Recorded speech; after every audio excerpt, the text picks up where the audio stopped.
사랑합니다. 축복합니다. 우리 옆에 분들과 오늘 귀한 날이죠. 해피 파더스 데이라고 우리 한번 인사하겠습니다. 해피 파더스 데이. 네, 축하드립니다. 우리 아버님들. 네. 네. 네. 마더스 데이는 좀 크고 웅장하고 또한 멋있게 이렇게 지내는데 파더스 데이는 조금 그보다 약한 것 같아요. 왜 약한지는 저는 잘 모르겠습니다.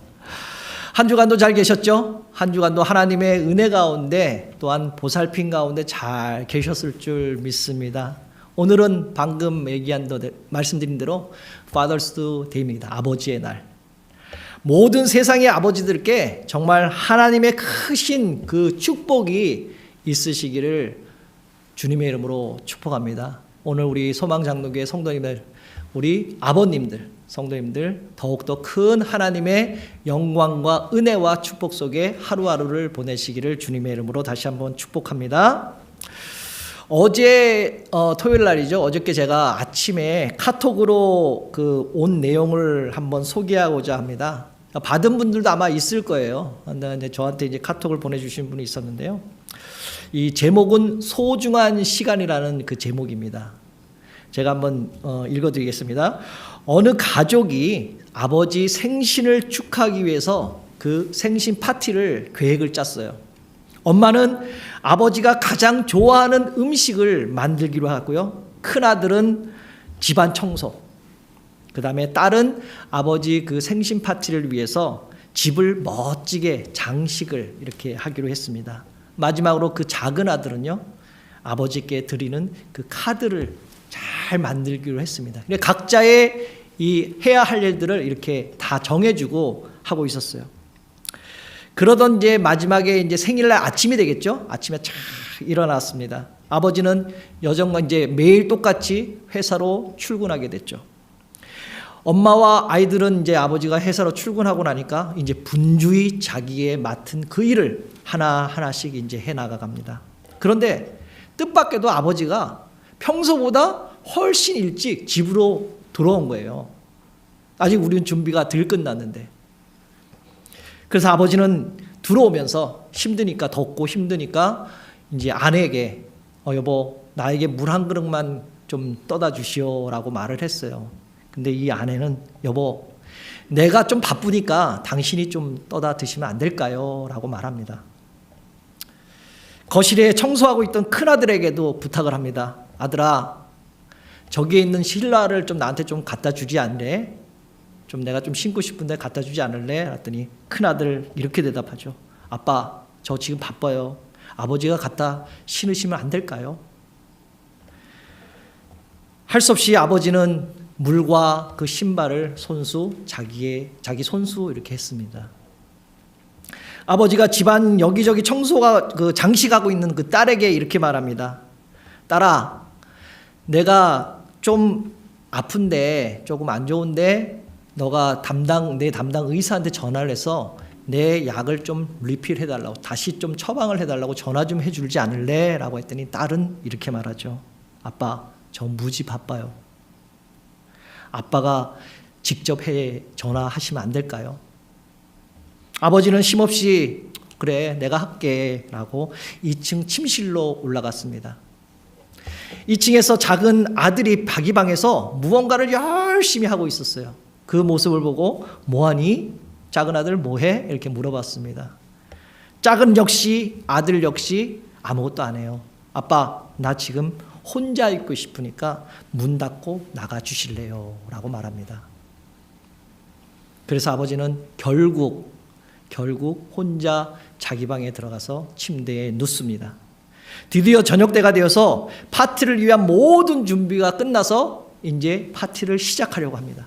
그래서 아이들이 아빠가 있는 방에 안방에 가서 아빠를 깨웁니다. 잠든 아빠를. 그러나 아빠는 일어나지를 않습니다. 왜요? 이미 이 세상을 떠난 사람입니다. 죽었다는 거죠, 결론적으로는. 절대로 소중한 것을 아꼈다가 특별한 날에 쓰려고 미루지는 마시라는 교훈적인 얘기입니다. 우리는 내일 일을 알 수가 없잖아요. 살아있는 매일매일이 특별한 날이라고 우리는 생각하며 살아가야 한다는 것이죠. 돈을 벌고 사업장이 안정이 되면, 시간이 나면, 마음의 여유가 생기면, 정말 애들이 크면 나중에 다음 기회에 앞으로 언젠가는 내가 하겠지라고 이렇게 미루지 말라는 교훈적인 얘기입니다. 사랑할 시간은 절대 기다려주지 않습니다. 지금 마음껏 사랑하시길 바랍니다. 내일 사랑하겠다고 하면 시간은 늦습니다. 저녁 때 보자고 해도 시간은 늦습니다. 바로 오늘 지금 이 시간, 이 순간에 사랑하십시오. 지금 바로 특별한 순간입니다. 라는 이러한 메시지가 왔어요. 여러분들은 제가 잘 설명을 했는지는 모르겠지만 어떻게 이 메시지를 전달받았겠습니까? 다 자기 할 일들이 바쁘다고. 목적은 아버지 생신인데 자기 할 일들이 바쁘다고 아버지의 관심은 없었다라는 거죠. 그래서 지금 바로 사랑하십시오. 지금 내가 생각하고 있는 것을 바로 하시기를 바란다라는 그런 귀한 메시지입니다. 오늘 본문 시편 150편은요. 시편이 찬양의 책이라는 것을 잘 보여주고 있는 내용입니다. 그래서 어떤 사람은 시편을 내 삶 인생의 작은 축소판이라고 말도 하고 있습니다. 실제로 시편에는 행복과 불행이 있죠. 성공과 실패도 있습니다. 희로애락도 있습니다. 생로병사도 있습니다. 그의 인간이 경험하는 모든 것이 다 포함되어 있는 이 시편의 성경 말씀이라는 것이죠. 이 안에 다 들어있다는 거죠. 그렇기 때문에 삶을 진지하게 대하는 믿음의 사람들은 시편을 통하여 힘과 지혜를 얻고 자신의 삶을 더욱 진솔하게 되돌아볼 수 있습니다. 이렇게 보면 시편은 그 자체가 바로 내 자신의, 우리 모두의 하나의 기도문이라고 볼 수가 있는 거죠. 시편 1편이 어떻게 시작이 되죠? 시편 1편. 복 있는 사람은 악인의 길을 쫓지 아니하며 죄인의 길에 서지 아니하며 이렇게 나가잖아요. 시편 150편 오늘 본문 마지막 6절에는 어떻게 되어 있습니까? 호흡 있는 자마다 여호와를 찬양하라 라고 되어 있습니다. 시편은 찬양으로 복 있는 사람의 하나님의 묵상으로 시작이 되어서 마지막 150편에는 찬양으로 초대하면서 마무리를 짓습니다. 시편 전체가 하나님께 드리는 찬양이라는 것이죠. 특별히 150편은요. 찬양을 드리는데 우리의 그 목소리로만 찬양을 하는 게 아니라 예배를 드리는 게 아니라 하나님을 높여드리는 게 아니라 모든 악기, 각종의 쓸 수 있는 악기를 총동원해서 하나님을 찬양하라고 오늘 말씀하고 있습니다. 실제로 이스라엘 백성은 오래전부터 하나님을 찬양할 때요. 목소리로만 찬양하지 않고 악기를 함께 사용하며 하나님을 경배했다라는 것입니다. 그만큼 이스라엘 백성들은 하나님께 드리는 그 예배에서 찬양을, 그것도 악기를 총동원해서 찬양을 드리는 것이 중요하다고 생각했다는 것이죠. 시편 1편부터 150편 안에 우리의 모든 인생사가 들어있습니다. 여러분들 시편 처음부터 다 끝까지 읽어보셨잖아요.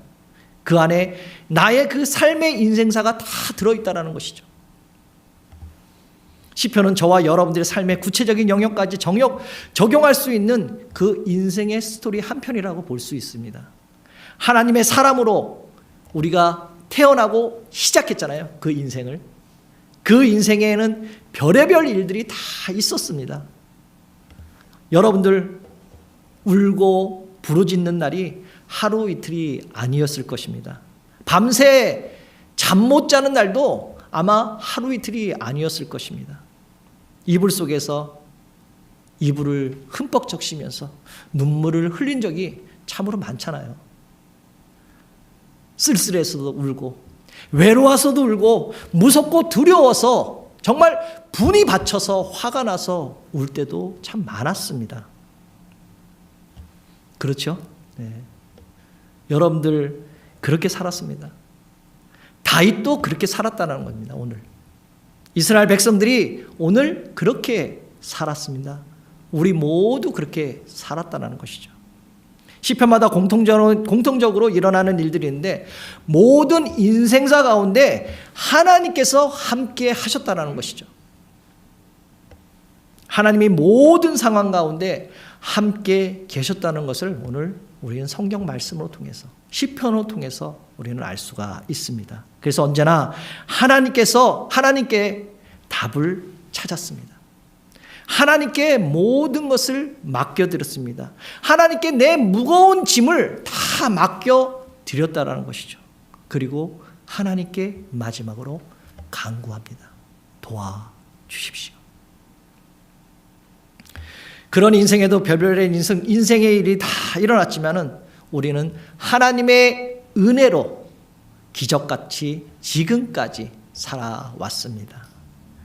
정말 이런 삶들이 저와 여러분들의 삶이었어요. 앞으로도 지금까지였지만은 앞으로도 이런 삶이 계속 연장이 된다는 것이죠. 오늘 본문 6절의 시편은 결론의 말씀입니다. 호흡 있는 자마다 여호와를 찬양할지어다. 할렐루야. 호흡 있는 자마다. 오늘 본문의 말씀의 시편의 전체적인 그 결론이라는 거죠. 아니 우리의 삶 전체의 결론이 될 수도 있습니다. 1절에서 5절을 보면 각절마다 찬양이란 말이 2번씩 나와요. 우리가 아까 얘기했잖아요. 이제 우리가 한번 교도했잖아요. 각절마다 서로 우리가 주고받았잖아요. 지금 이 순간에 우리의 인생이 어떤 상황의 가운데 있을지 우리의 인생의 마지막 결론은 바로 오늘 6절 말씀처럼 될 것입니다. 앞으로 우리가 하나님의 앞에 섰을 때 하나님을 찬양하게 될 것입니다. 따라서 살아가는 이 순간도 하나님을 우리는 찬양하며 살아야 가고 있어야 한다는 것이죠. 우리의 심령에 찬양의 물결이 일어나기 위해서는 성령님의 도우시롱부터 하나님의 역사하심을 일어나기를 우리는 기대하면서 살아야 되는 것이죠. 또한 우리 소망장로교회 정말 찬양의 큰 물결이 정말 일어나서 성령님의 도우심으로 하나님의 역사하심과 그 계획하심이 일어날 걸 저는 믿습니다. 오늘 시편 말씀을 통해서 찬양이 정말 중요하고 왜 우리 모두가 찬양할 수밖에 없고 그리고 전심으로 하나님을 찬양해야 할 이유가 과연 무엇인가에 대해서 잠깐 살펴보도록 하겠습니다. 특별히 오늘 본문 150편은요. 우리가 찬양을 해야 될 그 4가지의 질문에 대해서 답하고 있습니다. 그 첫 번째 질문은요. 어디에서 찬양할 것인가 라는 것입니다. 장소를 말하는 거죠. 어디에서 찬양할 것인가. 오늘 1절 말씀이 이렇습니다. 오늘 1절 말씀은 할렐루야. 그의 성소에서 하나님을 찬양하며 그의 권능의 궁창에서 그를 찬양할지어다 라고 말씀합니다. 성소에서 그리고 그 권능의 궁창에서 찬양하라고 했습니다. 성소는 어디를 말하고 있는 걸까요? 성소. 과연 성소가 어디입니까? 문자적으로 그대로 말씀을 드린다면 예루살렘을 뜻하는 거예요. 그 성소는요. 이 성경에 나오는 그 문자적 그대로 하면 예루살렘을 뜻합니다. 그러나 지금 우리가 지금 있는 그 성소는 바로 내 삶 속에서 하나님을 만나는 그 장소를 말합니다. 그게 바로 성소예요. 특별한 장소가 아니죠. 여러분들이 과연 하나님, 그 예수님을 어디서 만났습니까? 이 말은 모든 곳에서 하나님을 찬양하라는 것입니다. 그야말로 해 뜨는 데부터 해 지는 데까지 처음과 끝이 하나님의 찬양이 울려 퍼져야 된다고 오늘 말씀하고 있죠. 항상 주일이면 우리가 교회에 모여서 하나님을 찬양하지만은 이뿐만 아니라 우리가 교회뿐만 아니라 어디서든지 집에서나 일터에서나 끊임없이 우리는 하나님을 찬양해야 합니다. 요즘 현대인의 문화적인 현상에 있어서 음악을 빼놓을 수 없고 음악 자체에서 비중이 거의 모든 것을 압도한다라고 봐도 과언이 아닙니다. 축구장에 여러분 한번 가보셨나요? 축구장 가면 너무 음악이 크죠. 음악이 만약에 축구장에 없다 그러면 과연 어떨까요? 응원 소리가 없다면 과연 어떨까요? 농구장도 마찬가지죠. 농구장에 보면 큰 그 초대형 그 테레비가 나오죠. 거기에 음악이 엄청나게 크잖아요. 그 음악이 만약에 빼놓았다면, 없다면 그 경기는 과연 어떨까요? 교회에서도 마찬가지입니다. 교회에서도 음악이 없는 예배는 생각할 수가 없습니다. 그래서 그 찬양이 살아있는 교회가 그렇지 못한 교회보다 생명력이 넘치고 그 예배가 활성화가 되어 있다라는 것이죠. 그래서 과거에 볼 수 없었던 그런 음악 목회, 찬양 석회, 그 현대교회에서 두드러지게 나고 있습니다. 찬양에는요, 단순한 게 있는 게 아니라 찬양에는 치유의 역사가 있다는 것이죠. 찬양에는요, 능력이 있고 변화가 있습니다. 또한 응답이 있습니다. 그래서 오늘 본문에서도 찬양이란 말이요, 몇 번 나오는지 아세요? 11번 나옵니다. 그렇게 강조를 하고 있습니다. 아까 제가 이제 각 절마다 두 개씩 나온다 그랬잖아요. 찬양이란 말이. 오늘 두 번째 질문은 찬양하는 이유가 과연 무엇인가? 왜 찬양을 해야 되는가라는 말입니다. 오늘 본문 2절 말씀에 이렇게 말씀하죠. 그의 능하신 행동을 찬양하며 그의 지극히 위대하심을 따라 찬양할지어다 라고 말씀합니다. 이 말씀을 보면 우리가 찬양해야 할 이유를 분명히 설명하고 있습니다. 하나님의 능하신 행동, 다시 말해서 출애굽 그 사건을 말합니다. 억압의 철장에 깨트리고 연약한 자들의 살 권리를 되찾아주는 그 하나님의 능하신 행동. 우리는 때론 눈에 보이는 것과 측정하는 것에 정말 감정에 느끼는 것에 따라서 우리는 찬양하려는 그러한 경향이 있잖아요. 하지만 비록 눈에 보이지 않고 손에 잡히지 않더라도, 또한 감정이 느끼지 않더라도, 그럼에도 불구하고 우리는 위대하신 그 하나님께 행동하심을 믿는 믿음 안에서 하나님을 찬양해야 하는 것이죠. 세 번째 질문은요, 무엇을 가지고 찬양한다 하는 것인가요? 무엇을 가지고? 방법론을 얘기를 하는 거죠. 방법. 3절에서 5절 말씀을 보면 여러 가지 악기가 나오죠. 나팔 소리로 찬양하며 비파와 수금으로 찬양할지어다. 소고치며 춤추며 찬양하며 현악과 퉁소로 찬양할지어다. 큰 소리 나는 재금으로 찬양하며 높은 소리 나는 재금으로 찬양할지어다 라고 말씀합니다. 제가 예전 그 청년 시절 때요, 한 22살 정도, 그 정도 시절 때 기타 있죠, 전도사님 치는 기타를 이렇게 기타 가방을 메고 교회 정문에 들어갈 수가 없었어요. 여러분들도 다 한 번쯤 경험하셨을 거예요. 한국에서 신앙생활 하시는 분들은. 그때는 기타를 메고 교회 입구에 들어서지도 못합니다. 왜요? 거기 사찰 집사님이 내보내버려요. 들어보지를 못하게 합니다. 왜? 사탄의 자식이라고.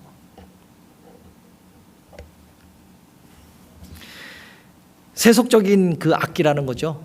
세속적인 악기. 세상에서만 쓰는 그 악기가 왜 교회에 와서 쓰느냐라는 그런 말로 교회의 출입을 막습니다.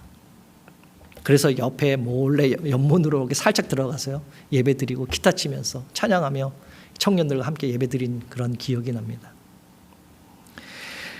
그 시절 때는 피아노, 그 오르간, 그거 외에는 다른 악기를 사용할 수가 없었습니다.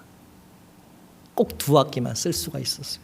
그러나 오늘 본문에는 찬양에 필요한 여러 악기가 오늘 언급되고 있죠.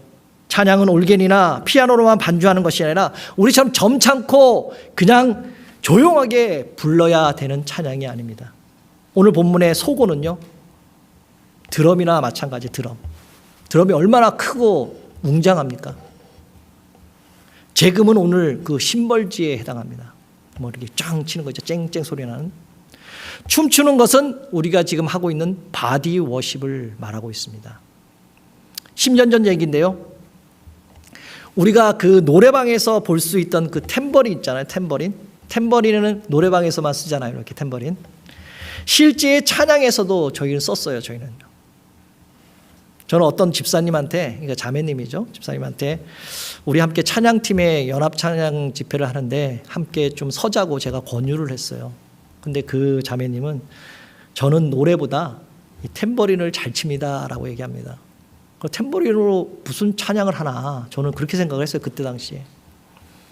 근데 이제 우리가 연습하는 그 도중에 탬버린을 치는데 너무너무 잘 치는 거예요. 너무너무. 여러분들 노래방 가셔서 한번 해보셨겠지만 탬버린을 잘 쳐주면 흥이 나잖아요. 근데 이분은 그 탬버린 하나로 이 연습을 장악하는 거예요. 온몸으로. 그것도. 어떻게 노래방에서만 볼 수 있던 그 탬버린으로 하나님을 찬양할 수 있는 건가라고 생각했지만 저는 그 모습을 보고 깜짝 놀랐습니다. 그리고 얼마나 잘 치는지, 얼마나 아름답게 하는지, 정말 이런 것들이 하나님의 행동을 능하게 하시는구나라는 그러한 생각을 했습니다. 그 예배는요, 어떠한 예배보다 더 충만한 예배가 되었습니다. 어떤 악기든지 하나님을 찬양할 수 있는 일에는 사용될 수 있다라는 것이죠. 세속적인 세상의 악기가 아닌. 오늘 본문에서 보면 다양한 악기가 있지만은 그 악기를 동원해서 하나님을 찬양하라고 오늘 우리에게 권고하고 있습니다. 그것도 어떻게 해요? 춤추며 큰 소리로, 높은 소리로 찬양하라라고 오늘 말씀하고 있습니다. 현재 우리 교회는 전도사님이 치는 그 기타 하나와 우리 권사님이 치는 피아노 하나, 그 두 가지로만 우리가 찬양을 하고 있습니다. 앞으로는 뭐 드럼이라든지 키보드라든지 베이스라든지 그런 여러 가지 그 악기가 동원해서 우리 정말 찬양의 물결이 우리 교회 안에 일어나기를 정말 주님의 이름으로 축복합니다. 네 번째, 마지막으로는요, 누가 찬양하는가입니다. 6절을 보면 호흡 있는 자마다 여호와를 찬양할지어다 라고 말씀합니다. 무슨 말이죠? 살아있는지 죽었는지 호흡으로 판가름한다라는 것이죠. 영혼도 마찬가지죠. 영혼이 살아있는지 죽어있는지 그 호흡에 따라서 나오는 그 찬양으로 판가름한다는 것이죠. 하나님의 영광, 그 하나님의 이름, 하나님의 그 권세, 권능을, 사랑과 섭리를, 우리의 의무는 바로 하나님을 찬양하라는 것이죠. 내 마음이 어디로 향했는지, 내 마음의 중심이 정말 하나님에 향한 그 마음, 그 아버지의 마음에 정말 있는지 다시 한번 이 시간 생각해 보시기 바랍니다. 좋은 음악에는 치유의 힘이 있습니다. 영적, 정신적, 또한 육체적인 치료의 효과가 있습니다. 우리의 입으로 노래하는 찬양에도 힘이 있지만요, 악기를 동원해서 찬양하는 것도 힘이 있다는 거죠. 저는 악기 중에서는요, 저는 그 일렉기타이죠. 그거를 참 좋아해요. 그리고 키보드에서 그 스트링 소리를 참 좋아하거든요. 그런 소리를 들으면 제 마음이 이렇게 쫙 찡해져요. 전율이 느껴집니다. 하나님을 전심으로 찬양해야 할 이유는요, 무엇보다는 우리의 영혼이 사탄에게, 그 마귀에게 도둑질 당하지 않기 위해서 우리는 하나님을 전심으로 찬양해야 하는 것입니다. 다윗은 시편 57편 7편에 이렇게 고백하고 있습니다. 하나님이여, 내 마음이 확정되었고 내 마음이 확정되었사오니 내가 노래하고 내가 찬송하리다 라고 말씀합니다. 시편 57편은 여러분들이 다 읽어서 알겠지만은 다윗이 인생의 가장 추운 겨울에 쓰여졌던 시였습니다. 사울왕의 미움과 질투를 받아서 아무 이유 없이 고통 속에서 광야와 동굴에 헤매며 살아왔던 그 다윗에게는 가장 추운 겨울이었었죠. 동굴과 광야를 번갈아 가면서 지내야만 했던 그 다윗은 엥게디 동굴에서, 또한 아둘람 동굴에서, 특별히 아둘람 동굴에서는 혼자만 있는 것이 아니라 비슷한 상황에 처해 있는 400명 있는 그 사람과 같이 생활했습니다. 하나님께서는 하나님을 통치하시는데 가장 핵심적인 사람을 동굴에서 훈련을 시켰다는 것이죠. 사랑하는 성도 여러분, 때로는 힘든 인생을 살고 있을지라도 다윗의 고백처럼 내 영혼이 확정되고 확정되었사오니 오직 주님만을 찬양하는 그러한 고백을 하시기를 주님의 이름으로 축복합니다. 부족하고 초라한 상태가 있을지라도 힘차게 하나님을 전심으로 찬양하시기를 바랍니다. 좋은 찬양은요, 부정적인 환경을 긍정적인 환경으로 바꿀 수 있습니다. 좋은 찬양은요, 우리의 영혼, 내 영혼을 맑게 해주는 힘이 있습니다. 좋은 찬양은요, 악한 세상을 이길 힘을 주십니다. 이것이 바로 내가 주님을 찬양해야 할 이유입니다. 사도 바울은 사도행전 16장 25절 26절에 이렇게 고백합니다. 한밤중에 바울과 실라가 기도하고 하나님을 찬미하며 제수들이 듣더라. 이에 갑자기 큰 지진이 나서 옥토가 움직이고 문이 곧 다 열리며 모든 사람의 매인 것이 다 벗어지리라 라고 말씀합니다. 바울과 실라는 빌립보 지역에 전도하다가 그 반대하는 그 모함의 세력으로 통해서 감옥에 갇히게 되었죠. 그러나 그들이 오히려 감옥에서 낙심하고 낭망하고 고난을 당한 게 형편에 있는 것이 아니라 오히려 하나님을 찬양했다는 것이죠. 하나님을 찬양했더니 땅이 흔들리고 감옥문이 열리고 오히려 다른 죄수들의 그 창고까지 열리게 되는 이상한 기적을 체험합니다. 어디 그뿐입니까? 간수장이 회개를 하며 회심을 하며 예수를 믿게 되고 그 사건으로 통해서 힘을 얻어서 빌립보 교회가 더욱 부흥하고 왕성해졌습니다. 저와 여러분들 전심으로 찬양하면요, 죄의 사슬이 풀릴 줄 믿습니다. 닫혔던, 여러분들이 굳게 닫혔던 그 마음의 문이 열릴 줄 믿습니다. 여러분들이 전심으로 찬양하면 여러분들이 풀리지 않았던 그 기도의 문이 열리게 될 줄 믿습니다. 응답의 문이, 또한 능력의 문이 열릴 줄 믿습니다. 여러분 어려울 때마다 여러분들 무엇을 하십니까? 낙심하십니까? 낙심하지 마시고 찬양하시길 바랍니다. 놀라운 일이 생길 줄 믿으시기 바랍니다. 지난 주일가요, 오늘 주일이요? 좀 어떻습니까? 예배가. 예배야 다 하나님의 그 은혜 가운데 우리가 예배를 드리고 있잖아요. 그렇지만 좀 뭔가 빠진 듯한 그러한 느낌이 좀 없습니까? 전도사님이 있어서 제가 말씀드리기 좀 그렇지만은 항상 그 찬양으로 예배 문을 열었던 것이 좀 밋밋하고 좀 심심하고 좀 뭔가 좀 후련해지지 않는 그러한 이 마음의 그 문이 좀 있었던 것 같아요. 저만 느낀 거 아니잖아요. 여러분들도 다 느꼈잖아요. 그죠? 그래서 여러분들 기도 많이 하십시오. 전도사님을 위해서.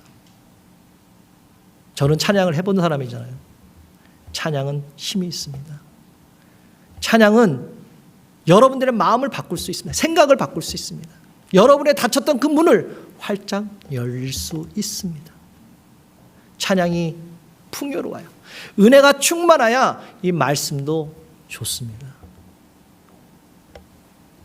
예전에 말씀드렸지만요, 저는 매 주일마다 전도사님이 찬양하는 그 찬양 속에 은혜를 받고 있습니다. 성령 충만을 얻고 있습니다. 찬양에 힘이 있으면요, 말씀드렸지, 이 오늘 말씀에도, 설교하는 이 말씀에도 힘이 있습니다. 그래서 저는 매주마다 기대하고 옵니다. 오늘의 그 찬양에게 얼마나 나를 하나님이 나와 함께 하실까, 나를 얼마나 감동시키실까, 그 하나님의 은혜를 저는 기대하고 옵니다. 여러분들은 어떻습니까? 어떻게 교회 오십니까? 그냥 맹목적으로 오십니까? 그런 기대함 없이 여러분들 혹시 오지는 않으십니까? 우리의 기도 소리가요, 우리의 그 찬양 소리가 바로 천국의 문을 활짝 열릴 수 있는 그러한 우리 모두가 되시기를 주님의 이름으로 축복합니다. 찬양으로 통해서 막혔던 벽들이, 찬양을 통해서 벽이 무너지기를 바랍니다. 찬양을 통해 그 가슴 속에 깊이 숨겨져 있던 그 응어리졌던 것이 깨끗해지기를 주님의 이름으로 축복합니다. 여러분들의 그 찬양 소리가, 기도 소리 때문에 여러분의 육신의 병이 깨끗이 나아지기를 주님의 이름으로 축복합니다. 찬양 속에 우리의 삶을 살 때는요, 주님의 능력의 역사, 치유의 역사, 변화의 역사가 일어나서 변화된 생활을 하루하루를 살아가게 됩니다. 그리고 찬양할 때 무엇보다는 나를 지배하고 있는, 나의 생각을 조종하고 있는 그 사탄의 능력이 제거될 줄 믿습니다. 오늘 본문 150편은요, 가장 광대하게 찬양의 종들이 부르는 그러한 말씀입니다. 여기에는 사람만 초청되는 것이 아니라 모든 악기를 초청해서 하나님의 그 창조의 만유를 찬양한다는 것입니다. 세상에는 우리가 아무리 소리 높이고 아무리 말을 많이 해도 전해도 외쳐도 찌꺼기처럼 가라앉아 있는 하나님이 없다고 주장하는 사람들이 많이 있습니다. 하지만 우리의 사명은요, 이러한 사람까지 예배에 초청하는 우리의 의무를 가지고 있다는 것이죠. 내 자신의 중심이 되는 것이 아니라 예수님께서 나의 주인이 되실 때 하나님의 역사가 일어날 줄 믿습니다. 주님께서 주인이 되시고 나의 왕 되시며 또한 내 자신을 낮추면 낮출수록 오직 하나님만 높이시기를 바랍니다. 이것이 우리가 부르는 찬양의 목적이고요, 본질이라는 것입니다. 그러므로 우리의 생활이 온전함을 입어서 주님을 닮아가는 그 완전한 사람이 될 수 있습니다. 그렇게 되면요, 찬양 속에 거하시는 그 하나님이 우리를 치료하실 때 우리의 몸이 깨끗이 나음받고요, 또 우리의 잠재 의식 속에 있는 것이 속사람 마음 속에 치유하시고 우리가 매여있던 그 죄사슬이 풀리게 된다는 것입니다. 오늘 6절 호흡 있는 자마다 여호와를 찬양할지어다. 호흡이라는 그 히브리어로는 샤마라고 합니다. 이 샤마라는 뜻은 하나님께로 오는 그 인간의 새 생명을 생생하게 표현해 줄 수 있는 말입니다. 사랑하는 성도 여러분, 여러분들이 숨을 쉬고 사는 것은 하나님의 은총임을 깨달으시기 바랍니다. 내 삶에 하나님을 향한 예배가 되기를 정말 주님의 이름으로 축복합니다. 전심을 다해 주님을 찬양할 때 주님이 만져주심을 그 찬양 속에, 그 말씀 속에 주님을 만날 수 있습니다. 여러분들 형편이 좋아져서요, 시간이 돼서 좀 고난이 없어서 하나님을 찬양하는 것이 아닙니다. 고난과 역경이 더하면 더할수록 하나님을 찬양해야 하는 것이죠. 나의 형편과는 아무 상관없이 주님은 나와 함께 계심으로 주님께 노래하며 찬양하는 것입니다. 언제나 여러분이 드리는 그 찬양은 주님을 향한 아름다운 신실한 고백임을 믿습니다. 여러분은 주님 안에 있고 믿으면 우리의 찬양은 끊이지 않습니다. 여러분들이 숨을 쉬고 있다는 것은 하나님께서 나를 버리지 않으셨구나라는 그 믿음의 고백 때문에 우리는 찬양하고 있는 것입니다. 사랑하는 성도 여러분, 여러분들은 지금 어떤 형편에 계십니까? 어떤 처지에 계십니까? 건강의 문제로, 혹시 사랑과의 관계 문제로, 사업장의 문제로, 또한 가정의 문제로, 자녀의 문제로 혹시 있지는 않으십니까? 우리는 주님이 부르시는 그날까지 이 땅에서 끊임없이 그 고난 속에 살아갈 수밖에 없습니다. 그럼에도 불구하고 우리의 고난이, 그 고난의 그 넘을 산이 크다 할지라도 지금 이 시간부터 잠잠히 침묵하며 지키는 것이 아니라 일어나시기를 바랍니다. 일어서시기를 바랍니다. 일어나 빛을 발하시기를 바랍니다. 그래서 하늘문을 여시기를 주님의 이름으로 축복합니다. 이제 주님이 저와 여러분들이 부르시는 그날까지, 호흡이 멈추는 그날까지 전심으로 예배를 드리고 전심으로 찬양하고 주님을 그 향한 고백, 그 아버지의 그 마음을 향한 고백, 주님의 그 얼굴을 구하는 저와 여러분들 되시기를 주님의 이름으로 축복합니다. 또한 함께 온라인으로 예배 드리시는 모든 성도님들 되시기를 다시 한번 예수 그리스도의 이름으로 축복합니다.